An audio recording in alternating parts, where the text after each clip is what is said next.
we are doing whatever it takes. It's about giving your all.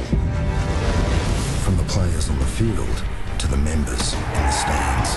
Do whatever it takes. Call 1300 GO Bombers.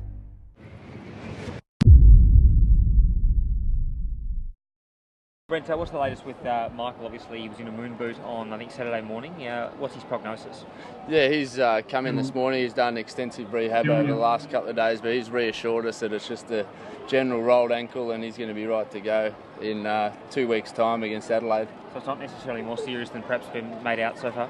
No, it's a lot more precautionary than probably what you can see from the outside, but he's confident, so is the doctor and so are the coaches, and I have no doubt he's very professional and he'll do the right recovery over this week, rest up and get ready to go. The pre-season has dragged on, hasn't it, for you guys especially? You've got round one in sight now finally. How good is that to sort of look forward to that? Yeah, it's an exciting time. We started pre-season last November over in Colorado, a few of us, and then there's been a bit go on over the summer, but we're really excited, and I think the fans are excited as well that we can put all this behind us and start playing games of football. The playing group must have been pleased with Hurdy's comments post-match the other night. He praised the intensity of the players, despite obviously all that's been happening. Yeah, the players have really knuckled down and just focused on our football, and it's probably been said before, we can only control what we can control, and that's our main focus. We try and get out there every day, every session to try and improve. We're here to win games of football, and that's been our main focus ever since. Have you paid much attention to the Cronulla issue, and do you think there's any sort of fears that something similar could happen here? Oh, look, we're not really in a position to comment on any other clubs or investigations, so yeah, we sort of have to leave it at that. How is it though, when, as a player, when you know that it's going on, and you must be taking more of an interest in the NRL than you usually do? To be honest, we're majorly focused on round one. We got a lot of work to do in terms of where our game plan wants to get to within 2 weeks, and yes, it might be a little bit of outside talk that other stuff's going on at other clubs, but their investigation will take its course, ours will take our course, but our main focus is round one, and it's probably a little bit hard to believe, but the playing group have come together and really focused on what we can control, and that is our football. Obviously, clear air would be nice. How frustrating is it not to have clear air come round one? I don't think it's frustrating at all. I think the investigation's going to take its course, and eventually we will find out. We just want the truth, and as I said, it's probably going to get quite repetitive. We are fully focused on our football in Adelaide in 2 weeks' time. Would it be fair to say, Stan, that there's cautious optimism in the group, though, that your circumstances might be different to those of Cronulla?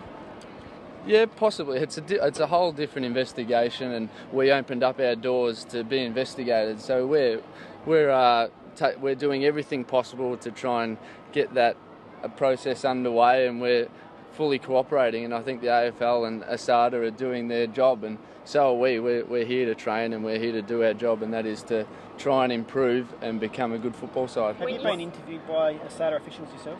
I really can't comment on that. Obviously, it's a private investigation. So, as I said, we're just doing our bit in terms of the investigation, and I suppose the AFL and ASADA have got their duties to do so. Are you clear on what's actually been alleged now? Oh, well, look, we've been across it sort of the whole time.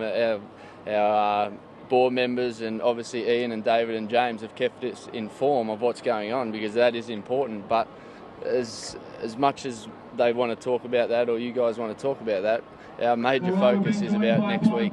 When you see Shane Flanagan stood down, are you thankful that the same hasn't happened to James Hird while the investigation's going on? Yeah, as I said, it's a whole different investigation, and we don't really know what's going on, and we can only control what's going on at this football club, and the board and James and David and Ian have been really confident and really good in the way they've handled the whole thing. What do you say to the guys here, the fans? They must be frustrated and be cautious as well about the future. Look, the fans have been unbelievable in the last probably month. Their support and everything that they've come out and said in the media has been fantastic, and we can't thank them enough for that.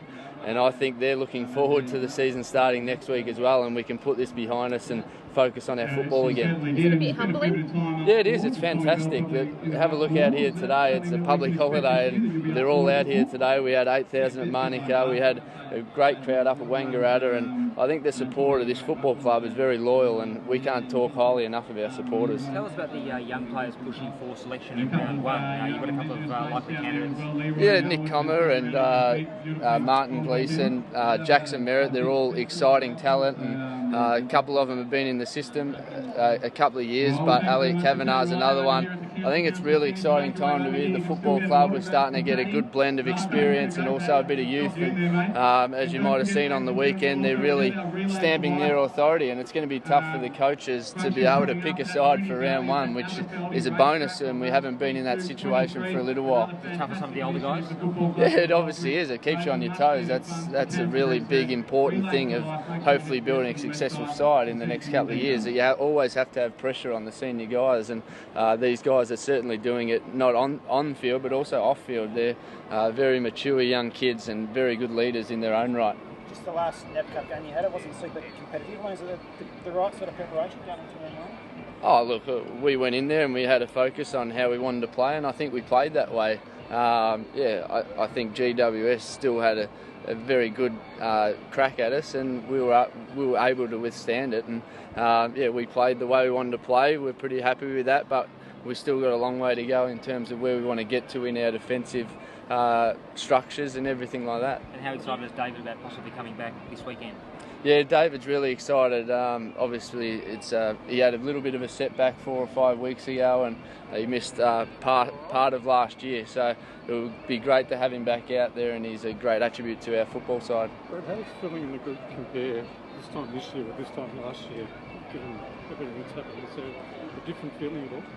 I think the group's really come together in terms of what's happened, and these sort of things unfortunately bring people closer together. But the mood around the football club is outstanding. We're upbeat, we're ready to go, we're focused on round one and hopefully putting in a consistent season.